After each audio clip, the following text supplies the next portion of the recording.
Hi welcome to my YouTube channel. मु आपण मानक पई गोटे नुआ रेसिपी आनी साग पकईकी केबे संतुला बनई कि आसतु देखा मु केमती बनई।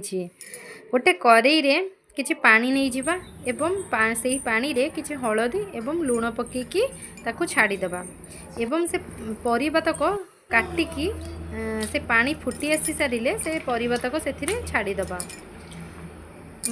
ताकू आमे गोटे ढांकुणी घोड़ई दबा से परिबा को से संतुला को ताकू आमे छाड़ी दबा किछि समय फुटीबा को सिझीबा को ताकू एक सिझी सारला परे ताकू एक पात्र रे आमे काढी दबा।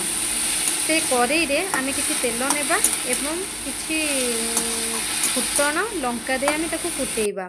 साग आमे जो नेइथिबा ताकू काटिकी से फुटण रे आमे पकेइ दबा। जेमती आमे साग भाजुचे सेमती आमे साग भाजिबा। साग दर सिझा हो गले से परिबा सिझा तक से सागरे आमे पकई दबा। ताकू आमे किछि समय फुटीबा को छाड़ी दबा।